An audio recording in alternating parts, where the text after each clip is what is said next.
Hindu school किंवा सनातन विद्यालय हे एक इंडिपेंडंट स्कूल आहे.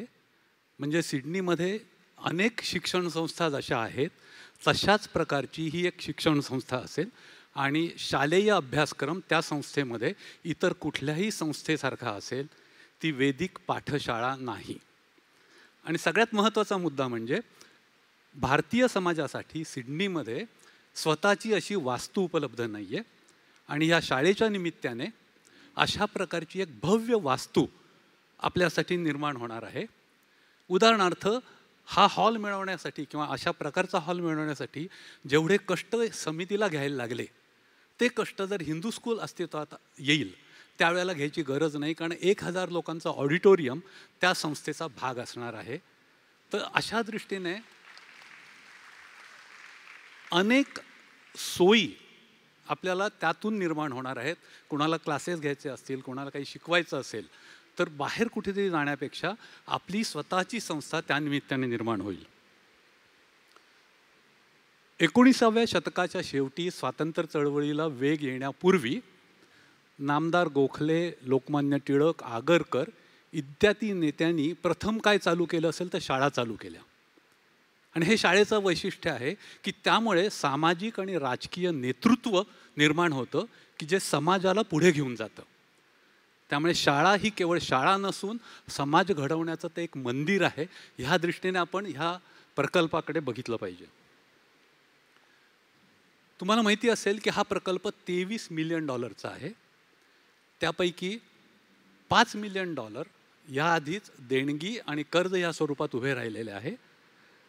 आणि मला सांगायला अभिमान वाटतो की त्या 5 मिलियनपैकी $500,000 एवढी कॉन्ट्रीब्युशन मराठी समाजामधील विविध लोकांनी दिलेली आहे.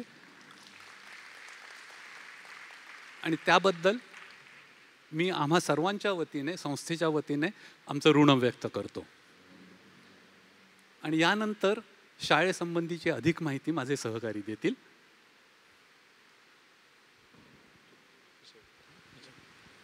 नमस्कार, माझं नाव शिरीष सोलापूरकर आहे आणि माझी मराठी थोडी वेगळी असू शकते का की मी ग्वाल्हेर मध्य प्रदेशचा आहे, त्यामुळे थोडंसं ग्वाल्हेरमध्ये थोडंसं वेगळं असेल. मी HEACC आपलं जे Hindu education and cultural centre, ज्याला आम्ही म्हणतो आहे की first Hindu school in Sydney, त्याच्यामध्ये मी असोसिएट आहे. आपण या देशामध्ये आलो, ऑस्ट्रेलियामध्ये आलो, सिडनीमध्ये आलो, आपण इथे राहतो. आपण सहजच कोणाला विचारलं की तुम्ही सिडनीला का आला, की तुम्ही ऑस्ट्रेलियामध्ये का आला, एक खूप कॉमन आन्सर असतं की मुलांचं एज्युकेशन करता, त्यांना चांगलं हवामान द्यायकरता, त्याकरता आम्ही या देशामध्ये मायग्रेट केलं आहे. तर त्या दृष्टीने हे शाळा खूप इम्पॉर्टंट आहे. आपले जे मुळं आहे ते आपली संस्कृतीमध्ये सगळं शिक्षण करणार. मी काही लोकांशी बोलतो आणि त्यांना आपल्याला एक स्ट्रगल आहे की आपल्या पोरांना आपली संस्कृती कशी शिकवायची, आपली बॅकग्राऊंड आहे त्याचा परिचय कसा द्यायचं. तर जे सगळं एक स्ट्रगल आहे ते खूप सोपं होईल या शिक्षण संस्थांच्या माध्यमाने. आणि आपलं शिक्षण जे आहे ते भारतीय समाजाचं, सनातन समाजाचं इथोस आहे. आपण तीच व्हॅल्यू घेऊन बाहेर येतो आणि त्याच्याचप्रमाणे आपण पुढे वाढतो. तर त्या हिशोबानं पण ही संधी खूप म्हणजे हे समाजाकरता हे खूप मोठी संधी आहे. तर प्लीज सगळ्यांनी पुढे यावं आणि आम्हाला सहयोग करावं हे शाळा उभं करावं. धन्यवाद. नमस्कार, माझं नाव सुरेश खटाव आहे. मी तर गेले 20 वर्ष स्पिरिट ऑफ इंडियावरती योगा क्लासेस घेतो आहे. मी ह्या संस्थेशी ॲज ए प्रमोटर म्हणून जॉईन झालेलो आहे. मला याबद्दल असं बोलायचं आहे की आता जे आम्ही फंड गोळा करणार आहे या शाळेसाठी ते आपणाला असं कन्सिडर करायचं असतं की जसं आज आम्ही आंबे खातो ते आमच्या आजोबांनी झाडं लावलेली आहेत, त्यांना त्याचा फायदा होतो, आता आम्हाला फायदा होतो. तसं आम्ही आता जे काय आता इथे इन्व्हेस्ट करणार आहे, आपण सगळे लोक गोळा करणार आहेत, त्याचं कदाचित मला फायदा होणार नाही किंवा तुम्हाला फायदा होणार नाही, तुमच्या मुलांना फायदा होईल किंवा त्यांच्या मुलाच्या मुलाला 100% फायदा होईल, त्या दृष्टीनं आपण असा विचार केला पाहिजे की this a long term investment आणि याचा आपल्या अख्ख्या समाजाला त्याचा फायदा होईल. ह्या दृष्टिकोनातून तुम्ही जास्तीत जास्त सहकार्य द्यावं आणि आमचा हा प्रोजेक्ट आहे तो सक्सेसफुल व्हावा. आम्ही 2027 किंवा 28पर्यंत हे बिल्डिंग कंप्लीट होऊन शाळा सुरू होईल असं आमचं टार्गेट आहे. Thank you very much. नमस्कार, मी चैतन्य पेशवे. या शाळेशी सुरुवातीपासून काही काम करण्याचं भाग्य मला लाभलं आहे. तर मला असं म्हणावंसं वाटतं की आपण महाराष्ट्रीय आहोत आणि देशाचा इतिहास घडवण्यात, देशाची संस्कृती घडवण्यात आणि देशाचं शिक्षण घडवण्यात महाराष्ट्र हा नेहमीच पुढे राहिलेला आहे. तर आपण इथे जरी भारताबाहेर असलो तरी हे कर्तव्य करण्यात आपण कोणीही काही कसूर करणार नाही याची मला खात्री आहे. तर आत्तापर्यंत आपण जे ऐकलं ते ही शाळा सुरू कशी झाली आणि आता कुठे आहोत हे मी थोडंसं सांगतो. तर या शाळेची जी जमीन आहे ही आपण पूर्णपणे संपादित केलेली आहे, ॲक्वायर केलेली आहे.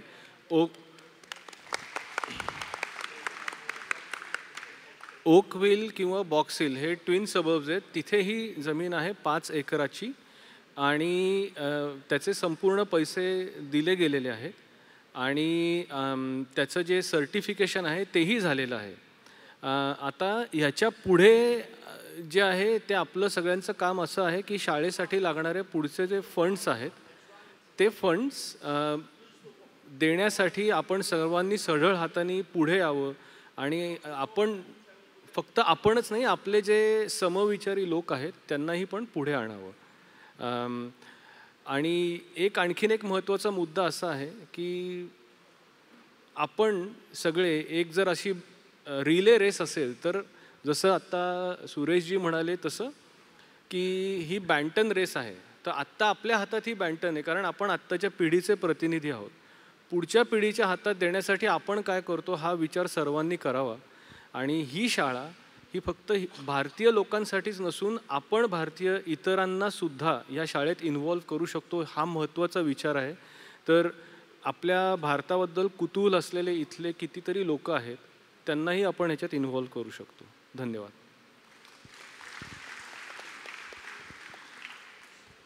नमस्कार, मी डॉक्टर अनिरुद्ध देशपांडे.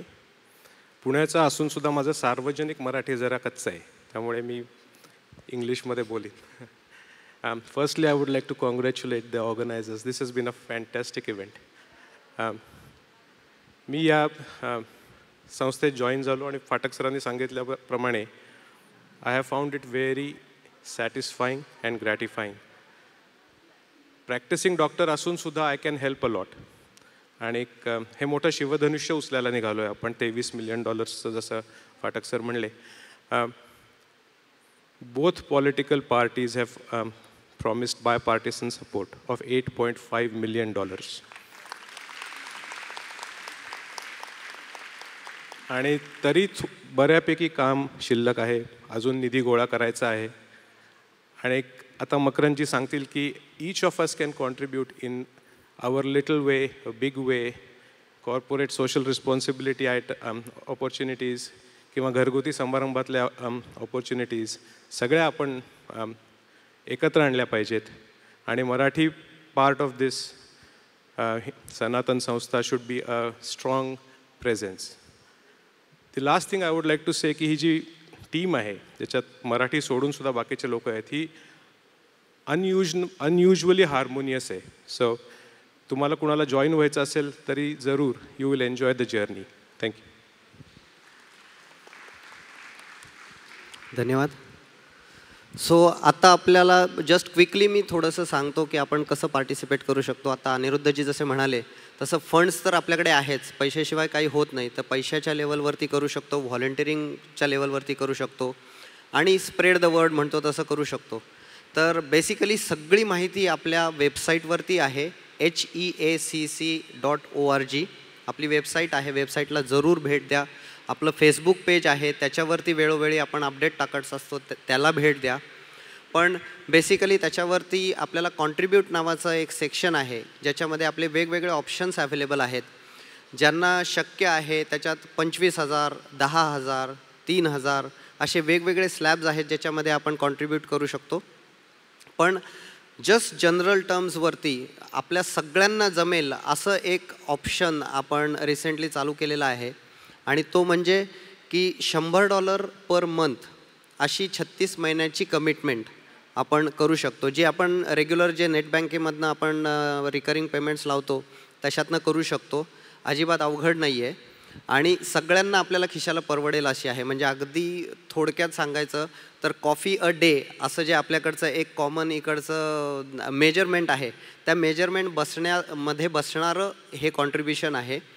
ह्याच्यामध्ये कन्सेप्ट अशी आहे की जेव्हा आपण हे 36 महिने $100 देऊ, त्याच्यामध्ये आपण स्कूलला एवढी मदत करणार आहोत की ज्याच्यामध्ये equivalent to 1 square metre land, virtual land of course, कागदावरती नाही, ही आपण स्कूलसाठी डोनेट करत आहोत. तर असं जर का आपल्याकडनं कॉन्ट्रीब्युशन होऊ शकलं तर it will be very very appreciative. तर आम्ही सगळ्यांच्या वतीने पुन्हा एकदा आत्तापर्यंत जे काही कॉन्ट्रीब्युशन मराठी कम्युनिटीनी ह्याच्यामध्ये केलं आहे त्याबद्दल आपल्या सगळ्यांचे मनापासून धन्यवाद मानतो. आणि ह्याच्यापुढे अपील करतो की ज्यांना शक्य आहे त्यांनी प्लीज पुढे या, वेबसाईटला भेट द्या, आमच्यापैकी कोणाशीही बोला आणि मदतीचा हात पुढे करा. आणि हे सगळं आम्हाला इथे प्रेझेंट करण्यासाठी आपला कमिटीने जो आम्हाला इथे मौल्यवान वेळ दिला त्याबद्दल कमिटीचे खूप खूप धन्यवाद. मासीचे पण खूप मनापासून धन्यवाद. थँक्यू.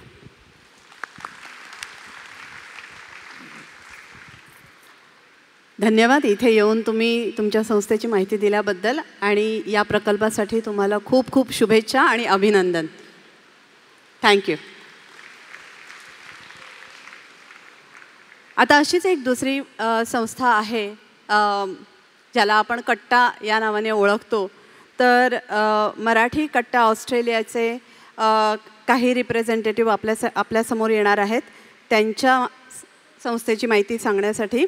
तर मी आमंत्रित करते नीता गानू, श्री आनंद चौधरी आणि अमित विध्वंस. थँक्यू. ओके, अमित काही कारणाने येऊ शकलेले नाही आहेत, तर आज आनंद आणि नीता आपल्याला संस्थेची ओळख करून देतील. धन्यवाद. थँक्यू निलिमा. मासी आणि संमेलन समितीचे आधी आभार आम्हाला बोलायची संधी दिली त्याबद्दल. मराठी कट्टा ऑस्ट्रेलियाची थोडक्यात माहिती करून देतो आहे. 2003 साली अनौपचारिकरित्या मराठी कट्टा ऑस्ट्रेलिया ही संस्था कॅम्बेलटाऊन एरियातील उत्साही लोकांकडून सुरू झाली. त्यात आम्ही सुरुवातीला शिवजयंती, गुरुपौर्णिमा, गुढीपाडवा, दहीहंडी अशा प्रकारचे बरेच कार्यक्रम केले.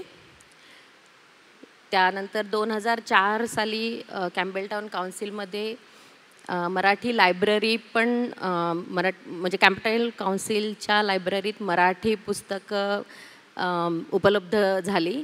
त्या आत्ता जवळजवळ 2000पेक्षा जास्त पुस्तकं तिथे उपलब्ध आहेत आपल्या वाचकांसाठी, मराठी वाचकांसाठी. 2003 पासून आम्ही मिंटो मंदिर इथे गणपती उत्सव सुरू केला आणि 2004 पासून दांडिया, कोजागिरी पौर्णिमा हे पण कार्यक्रम सुरू केले.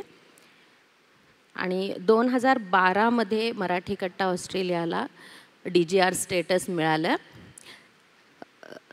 फक्त सांस्कृतिक कार्यक्रम एवढाच उद्देश मराठी कट्ट्याचा नक्कीच नाही आहे, तर ही एक सेवाभावी संस्था म्हणून देखील काम करते. त्याबद्दलची माहिती आपल्याला आनंदजी देतील. Thank you Nitaji, thank you. आपण कार्यक्रम सादर करायला व्हॉलेंटिअर लागतात. व्हॉलेंटिअरांसाठी इन्शुरन्स, लायबिलिटी इन्शुरन्स हे आपल्याला आवश्यक असतं, त्याशिवाय कार्यक्रम करता येत नाही. त्यासाठी मुळात आपण ही संस्था स्थापन केली.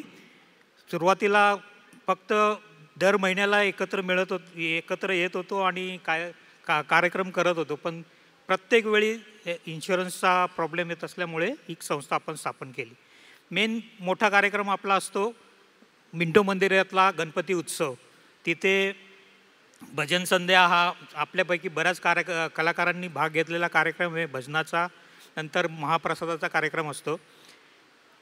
त्याच्यानंतर आपण सुरुवात केली होती की दहीहंडी, कोजागिरी पौर्णिमा, दांडिया हे कार्यक्रम जसे जसं ज्याला वाटते की आपण हा कार्यक्रम करायचा ते आपण करून दाखवत होतो. त्यासाठी आपल्या सगळ्या कार्यकर्त्यांची मदत आम्हाला मिळालेली आहे. 2013ला म्हणजे 3 ते 13 10 वर्षात आम्ही सगळे व्यवहार असे पारदर्शक ठेवून एसिकला सादर करून आम्ही ATOतर्फे DGR स्टॅटस म्हणजे डिडक्टेबल गिफ्ट रिसिप्टचे हे स्टॅटस मिळवलेलं आणि त्यानुसार मग आपल्याला जी देणगी मिळते ती टॅक्स ऑफिसला आपण क्लेम करू शकतो. आत्तापर्यंत मिंटो मंदिराला आपण जवळजवळ $110,000 आपण डोनेट केलेले आहे सभासदांच्या वर्गणीतनं. आणखी थोडं लाँग टर्म उद्दिष्टांसाठी जिथं आपण वृद्धाश्रम आणि कम्युनिटी सेंटरचा प्लॅन केलेला आहे त्यासाठी वेगळे डोनेशन जमा करून ठेवलेले आहेत.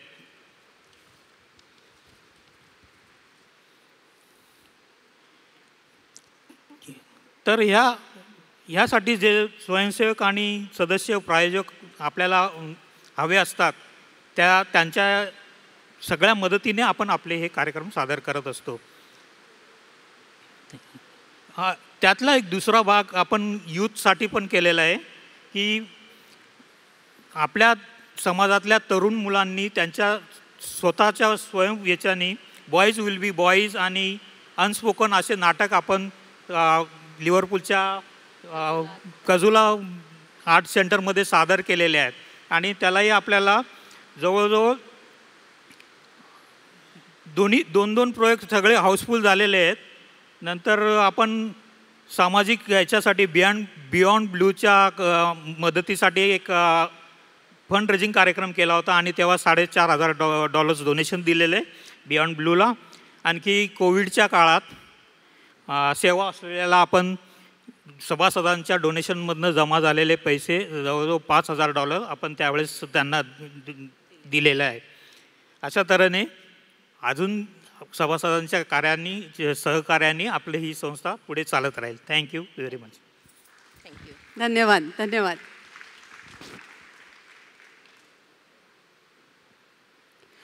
आता पुढची दुसरी संस्था आहे ज्यांनी सिनियर सिटिझन्स साठी आपण काल ब्रेकआउट सेशनमध्ये त्याची बरीच माहिती तुम्हाला मिळाली असेल, पण जे लोक त्याला जाऊ शकले नाहीत तर त्यांच्यासाठी आपल्यासाठी त्या संस्थेची माहिती आपल्याला करून देण्यासाठी मी आमंत्रित करते श्री विजय तेलंग, मिलिंद मेढेकर आणि डॉक्टर पुरुषोत्तम सावरीकर यांना आमसाबद्दल सांगण्यासाठी. थँक्यू. मला वाटतं मी आज एकटाच बोलणार दिसतो. ओके या ठीक आहे. मायक्रोफोन पाहिजे त्यांना.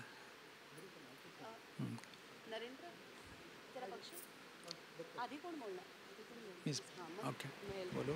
ठीक आहे ना, हरकत नाही. सर्वप्रथम मी तुमच्या अखिल ऑस्ट्रेलिया मराठी संमेलनाचे खरोखर मनापासून आभार मानतो की तुम्ही मला वेळ दिला आणि बोलण्याची संधी दिली. बरं का.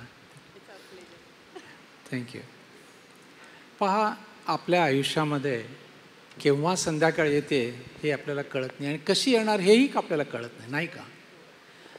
त्या वानप्रस्थ काळामध्ये आपल्याला कशा रीतीनं आनंदात आणि सुखात राहावं ह्याचा आपल्याला विचार करावा लागेल. आणि त्याचप्रमाणे आपली जी नवीन पिढी आहे त्यांचा जिव्हाळा पण कशा रीतीनं जिवंत ठेवावा हे पण आपल्याला पाहावं लागेल. आणि ह्या दोघांना जो आधार लागतो तो आमसा देण्याचा प्रयत्न करीत आहे. आमसा म्हणजे ऑस्ट्रेलियन मराठी सिनियर्स असोसिएशन. पहा, ह्याची स्थापना झाली 2 एप्रिल 2024 म्हणजे गेल्या वर्षी. आणि आम्ही असं ठरवलं की हे फक्त मराठी लोकांपर्यंतच मर्यादित न ठेवता बाकीच्या भाषिकांना पण आपण मदत करू, लोकांना पण मदत करू. बरं का. आता आपण पाहू की आपल्या आमसाचे एम्स अँड ऑब्जेक्टिव्स काय आहेत. तर एम्स अँड ऑब्जेक्टिव्ह जर इथं आले स्क्रीनवर तर मी सांगू शकेन. पहिलं राहील अजून नाही आलं होतं. हां, पहिलं राहील सोशलायझेशन अँड कम्युनिकेशन. बरं, आपलं जर सोशलायझेशन नसेल तर फार त्रास होता. म्हणजे सोशलायझेशनचा अर्थ असा होतो की आपले संपर्क वाढवायचे आणि नवीन नाती जोडायची. हे कित्येक वेळा जमतं, कित्येक वेळा जमतही नाही. त्याची कारणं बरेच असू शकतात बरं का. मेडिकल प्रॉब्लेम्स आहेत, ट्रान्सपोर्ट प्रॉब्लेम्स आहेत, फॅमिली इश्यूज आहेत, डोमेस्टिक व्हायलन्स आहे, कदाचित लुझिंग वन पार्टनर पण असू शकतं. ह्या कारणामुळे आपण आयसोलेट होतो. आणि आयसोलेशन झाल्यानंतर काय होतं की loneliness is the biggest factor of unhappiness. फार त्रास होतो. अशा वेळी काय करायचं मग आम्ही असं ठरवलं की ह्यावेळी व्हॉलेंटियर्सची मदत घ्यायची. आणि ते व्हॉलेंटियर्स तुम्हाला महिन्यातून एकदा किंवा दोनदा टेलिफोन करतील, विचारतील तुम्ही कसे आहात, तुम्हाला काही मदत हवी का, तुम्हाला जर एकटेपण वाटत असेल तर आम्ही येऊ, गप्पा मारू, चहा घेऊ आणि थोडी मदत करू. हे आमचा पहिला एम असेल. आणि दुसरा हेल्थ अँड वेलनेस. बरं का, वयाप्रमाणे आपल्याला प्रॉब्लेम्स राहणारच. आर्थरायटिसचा प्रॉब्लेम, डायबिटीसचा, हार्ट कंडिशन, म्हणजे प्रत्येक क्रॉनिक कंडिशन्स आपल्याला असू शकतात. त्याच्याबद्दलची थोडी माहिती देणं हे फार महत्त्वाचं असतं. जर 3-4 महिन्याला एक आपण गेट टुगेदर करू. त्या गेट टुगेदरमध्ये लेक्चर्स ऑर्गनाईज करू आम्ही. मेडिकल झाले, सायकॉलॉजिकल राहिले, म्हणजे मानसिक आणि शारीरिक प्रकारचे जे काही लेक्चर्स आहेत त्यांचं अवेअरनेस तुम्हाला येईल. तुम्हाला काय त्रास होतो हे तुम्ही स्वतःला समजायला पाहिजे. ह्याचे लेक्चर्स ऑर्गनाईज करू. आणि आजकाल तर माहिती आहे सगळ्यांना वॅक्सिनेशनचा काळ आहे. फ्लूचं वॅक्सिन तर माहिती आता सुरू झालेलं आहे. कोविड वॅक्सिन तर बऱ्याच जणांनी घेतलं असेल. न्युमोनियाचा वॅक्सिन आहे, शिंग्रेक्स म्हणजे शिंगल्सचं वॅक्सिन आहे, RSVचं वॅक्सिन आहे. असे किती वॅक्सिनेशन्स येत आहेत. त्याच्याबद्दलची माहिती देणं, ते केव्हा घ्यायचं, त्याची वेळ केव्हा असते, त्याचं काय महत्त्व आहे हे सांगण्याचं त्यावेळेस होईल. आणि तिसरं महत्त्वाचं म्हणजे आम्ही जेव्हा एकत्र येऊ, गेट टुगेदर करू, तेव्हा हेल्थ क्लिनिक काढू. त्या हेल्थ क्लिनिकमध्ये तुमचं ब्लड शुगर तपासण्यात येईल, ब्लड प्रेशर चेकअप करण्यात येईल, वेट चेकअप करू आणि तुमचे जर जनरल काही प्रश्न असतील ते पण सांगण्याचा आम्ही प्रयत्न करू. हे हेल्थ अँड वेलनेस. आपल्याला काय आहे, इन जनरल आपलं शरीर आणि मन तरुण ठेवण्याचा प्रयत्न करीत आहोत या ठिकाणी. तिसरा एम आहे आपला एंटरटेनमेंट, विरंगुळा थोडा. ह्यामध्ये नाही म्हटलं तरी बऱ्याच गोष्टी डोक्यात नेहमी चालू असतात. स्ट्रेस वाढत जातो. त्याला म्हणजे आपण ज्या रीतीनं आपले ब्रेन हॉर्मोन्स, हॅपी हॉर्मोन्स असतात, त्याला रिलीज करण्याचा आपण प्रयत्न करू ह्या ठिकाणी. म्हणजे म्हणल्याप्रमाणे जेव्हा आपण गेट टुगेदर होईल, हा एक प्लॅटफॉर्म राहील ज्या ठिकाणी तुमच्यामध्ये जर काही कला असतील, तुम्ही कविता म्हणता, गाणी म्हणता, फ्लूट वाजवू शकता, हे तुम्ही प्रदर्शन करू शकता, दाखवू शकता. जेव्हा आपण एकत्र येतो तेव्हा आपण जनरली काय करतो, फेस्टिवल्स करतो. फेस्टिवल्स दिवाळी आहे, दसरा आहे, गणपती आहे, ह्या गोष्टी देखील आपण एकत्र करू शकू. वयाप्रमाणे आपण बर्थडे पण विसरून जातो. मॅरेज ॲनिव्हर्सरी आहे ती आपण एकत्र करू. एकत्र करून आपण त्याचा आनंद लुटू त्याप्रमाणे. आणि मग आमच्या काळाची म्हणजे आता देखील असते कदाचित, पुस्तक वाचण्याची आम्हाला फार सवय होती. अजून पुलंची पुस्तकं वाचावं वाटतात. तर ही पुस्तकांची आपण देवाणघेवाण करू, मोबाईल लायब्ररी पण करू त्याप्रमाणे. आणि मग जर न्यूजलेटर काढायचं असेल त्याच्यामध्ये आजकाल जे काही घडतं आहे ते, तुमच्या कविता लिहायचे लेख असतील ते पण म्हणजे न्यूजलेटर करू. आणि वर्षाच्या शेवटी जमलं तर एक पिकनिक करू, एकत्र येऊ, गार्डन टूर्स करू, टेम्पल टूर्स करू, वुलंगाँग आहे, न्यूकासल आहे, गॉल्बर्न आहे, अशा ठिकाणी ट्रिप करू आणि एकत्र बसू, गाणी गात जाऊ, मजा करू त्या ठिकाणी. होल थिंग इज आपले हॅपी हॉर्मोन्सला रिलीज करायचा प्रयत्न करू. आणि चौथा सगळ्यात महत्त्वाचा म्हणजे इंडिपेंडेंट लिव्हिंग. आपण आपल्या आयुष्यामध्ये स्वतःच्या पायावर जगतो, मोठे होतो आणि असं वय येतं की त्यावेळेला आपल्याला दुसऱ्यावर अवलंबून राहण्याची वेळ येते. नको वाटतं, पण काही कारणास्तव म्हणजे मेडिकल राहो, कोणत्याही कारणास्तव ते होऊ शकतं की आपल्याला अवलंबून राहावं लागतं. म्हणजे मुख्य म्हणजे ट्रान्सपोर्टचा त्रास होतो आपल्याला. तर मेडिकलचा ट्रान्सपोर्ट म्हणजे काय, स्पेशलिस्टकडे जायचं आहे, एक्सरेज करायचे आहेत, किंवा सोशलमध्ये आता अखिल मराठी संमेलन आहे तिथं जायचं, त्याला ट्रान्सपोर्ट लागतो. ड्रामा आहे, नाटक आहे, सिनेमा आहे, अशा ठिकाणी जर कोणी येऊन आपल्याला तुम्हाला घेऊन गेलं, आणलं तर बरं वाटलं. कारण रात्री आपण चालवू शकत नाही गाडी, ही पण असते. आणि दुसरी मदत म्हणजे आजकाल सगळ्यांना लागणारी मदत, IT ची मदत. आजकाल कोणतीही गोष्ट इन्फॉर्मेशन टेकल्याशिवाय चालत नाही. मला देखील फार त्रास होतो त्याच्यामध्ये. जर मला कोणी येऊन मदत केली, कोणी व्हॉलेंटरी आला म्हणून तर मी तुमचे ॲप्लिकेशन भरतो, सेंट्रल लिंकचे कामं करतो, तो ऑनलाईन शॉपिंग करतो, असं जर कोणी आम्हाला येऊन केलं ना तर आम्हाला किती बरं वाटेल. हे एक फार फार महत्त्वाचं आम्ही ही सर्व्हिस करायचा प्रयत्न करतो आहे व्हॉलेंटियरच्या मदतीनं. चौथं म्हणजे तिसरा भाग म्हणजे ह्याच्यामध्ये हँडीमॅनचं काम. घरामध्ये नेहमी काही ना काही बिघडतंच, काही ना काही. लाईट जातो, वॉशिंग मशीन तर खराब होतं, कम्प्युटर तर खराब होतो, मोबाईलच सुरू होत नाही, बऱ्याच गोष्टी असतात. त्या ठिकाणी जर कोणी व्हॉलेंटियर आला, ज्याला ह्याची माहिती आहे, ते येऊन आपल्याला मदत केली त्याने, किंवा त्याला नाही जमलं तरी तो कोणी डायरेक्ट करू शकला, कुणाला तरी सांगू शकला, तरी आम्हाला फार फार मदत होईल. हे आमचे 4 मेन महत्त्वाचे एम्स अँड ऑब्जेक्टिव्स आहेत. आपण जेव्हा बोलत होतो ना की व्हॉलेंटियर्सबद्दल, तर व्हॉलेंटियर्सबद्दल पण फार महत्त्वाची गोष्ट आहे की आम्ही लोकांना अपील करत आहोत, तुम्ही कोणत्याही वयाचे असू शका, कोणत्याही प्रोफेशनचे असा, तुम्ही पुढे या आणि आम्हाला मदत करा. म्हणजे कसं की एवढंच म्हणतो की महिन्यातून 2 तास तुम्ही आम्हाला डोनेट करा. समजा एक श्रमदान करता, तुमच्या आईवडिलांना मदत करता, एक be a friend of the senior person, ज्येष्ठ नागरिकाचे मित्र व्हा, ही आमची अपील आहे तुम्हाला त्याच्याकरता. कसं आहे की सिडनी इतकी विखुरलेली आहे की एका ठिकाणी आपण जमा करू शकत नाही. तर ईस्ट वेस्ट नॉर्थ साऊथ ह्या ठिकाणी आपण भाग करू. त्या ठिकाणी तुम्ही जर सिनियर सिटीजन असाल, तुम्हाला काही मदत हवी असेल तर तुम्ही तुमची नावं तिथे नोंदवू शकता. व्हॉलेंटियर्स देखील आपली आपली नावं सांगू शकता त्या ठिकाणी की मला ही मदत करायची. कोणत्याही प्रोफेशनचं राहा तुम्ही, प्लंबर, इलेक्ट्रिशियन, सायकॉलॉजिस्ट, डॉक्टर्स, कोणी का असे ना, जरी नुसती तुमची इच्छा असेल की मला मदत करायची तरी तुम्ही नावं देऊ शकता. म्हणजे तुम्ही खरं आम्हाला त्याची मदत हवी आहे. Be a friend of a senior citizen. आणि आमचे जे काही म्हणजे असोसिएशनचे लोक आहेत, जवळजवळ 15 लोक आहेत आम्ही आहोत, तर त्याच्यापैकी कुणालाही तुम्ही कॉन्टॅक्ट करू शकता आणि सांगू शकता मला काय करायचे, कशी मदत करायची. आमच्या असोसिएशनची फीस फक्त वर्षाला $20 आहे आणि तुम्ही लाईफ मेंबर पण बनू शकता, नाही असं नाही. मला आता शेवटी एवढंच ज्येष्ठ नागरिकांना अपील करायचं आहे, सांगायचं आहे, म्हणजे हा मेसेज आहे बरं का. आपण सगळेजण मग एवढंच म्हणू की एकमेकाचे धरुनी हात, सुख शांतीची शोधू वाट. एकमेकांचे धरुनी हात, सुख शांतीची शोधू वाट.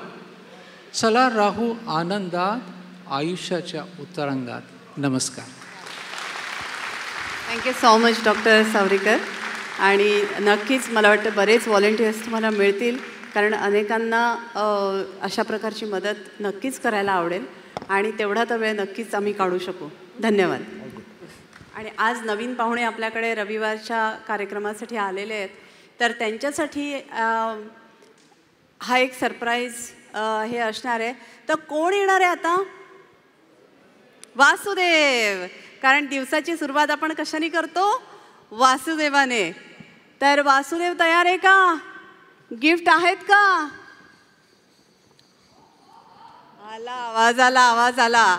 वासुदेव आला हो, वासुदेव आला, वासुदेव आला हो, वासुदेव आला, वासुदेव आला हो, वासुदेव आला, वासुदेव आला हो, वासुदेव आला. कुठे वासुदेव?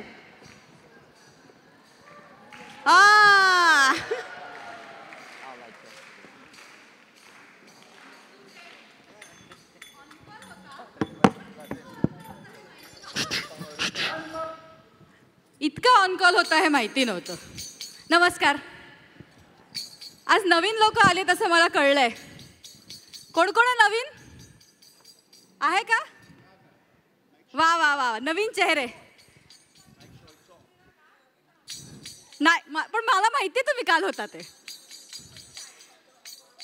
अरे वा, साडी नवीन आहे. आणि काय नवीन आहे? काय? कॅनबेराची लोक आली आहेत. अरे वा, मग आपण ओळख करून देऊया का कॅनबेराच्या लोकांना? That's a good idea. Can someone do the honours for me please? Can anybody would like to volunteer? Anybody from kid? आपल्याकडे बक्षीस आहेत बरं का. हो, पण त्यांना काल भेटले होते मी. ओके, नमस्कार. मी कॅनबेराच्या लोकांना ओळख म्हणून सांगते की मी वासुदेव. मी कथेत तुम्ही ऐकलं असेल, मला तुम्ही भेटलंही असाल, प्रत्यक्ष माहीत नाही मला, पण मी इथे करमणुकीसाठी आलेले आहेत. मला भरपूर लोकांनी प्रेम दिलं आहे, भरपूर वस्तू दिल्या आहेत, त्या घेऊन मी फिरतीये. म्हणून म्हटलं की यावेळेस मी आता लोकांमध्ये काहीतरी गंमत करून त्या वस्तू वाटाव्यात, अशा उद्देशानं मी आलेले आहे. तर आज मी विचारणार आहे सगळ्यांना, एप्रिल महिन्यात कोणाचे वाढदिवस होते का? बक्षीस, एक मिनिट, बक्षीस मिळणार आहे, पण मी आधार कार्ड, ड्रायव्हिंग लायसन्स पण चेक करणार आहे. असंच नाही देणार. काल गंडवलंय मला सगळ्यांनी.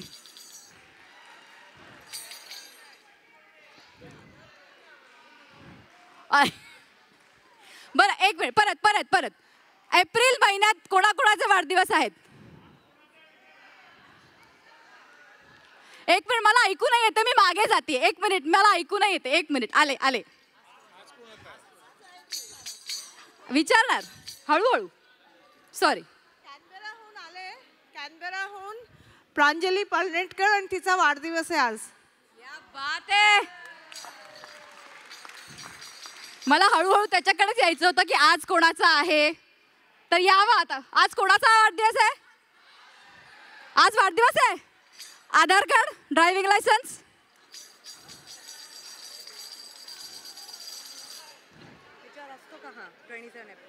वा, खरंच वाढदिवस आहे. वा, म्हणजे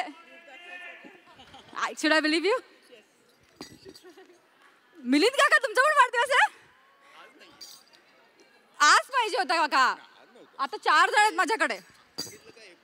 आता पण आज नंतर सांगितलं ना. आज नाही, आज.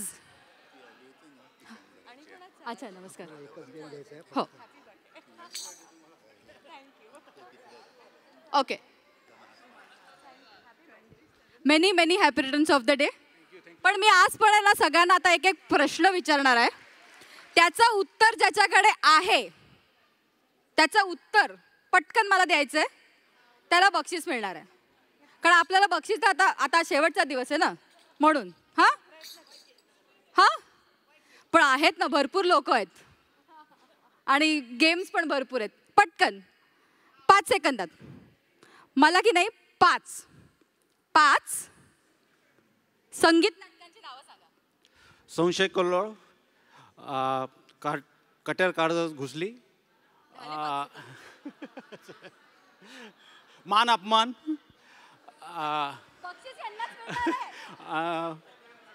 कट्यार काळजात घुसली, मान अपमान, संशय कल्लोळ, वाहतो ही दुर्वांची जोडी. नाही, 5 सेकंद काका. बरं, नाही हा काका, तुला वेगळा प्रश्न.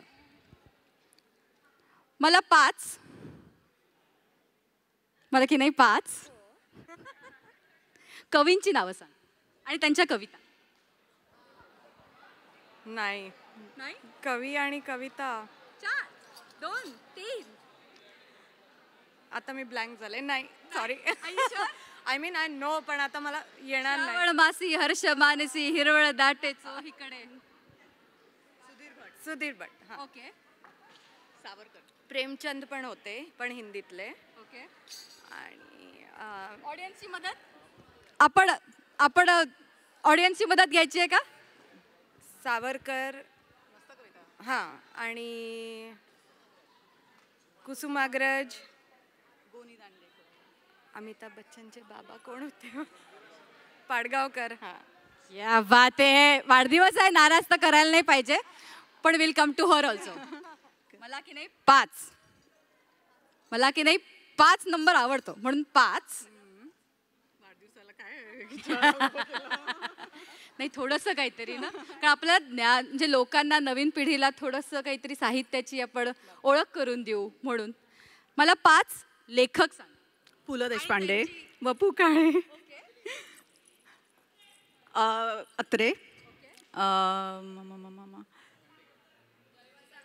जयवंत दळवी, गोनी दांडेकर, भरपूर आहेत.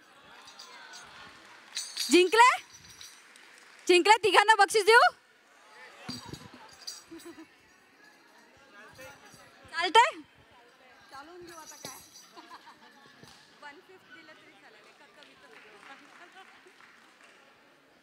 आपण सुधीराम सुधीराम तर म्हणूच शकता यार सगळेजण.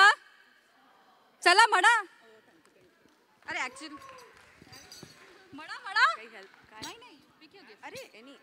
Thank you thank you thank you so much. Thank you so much.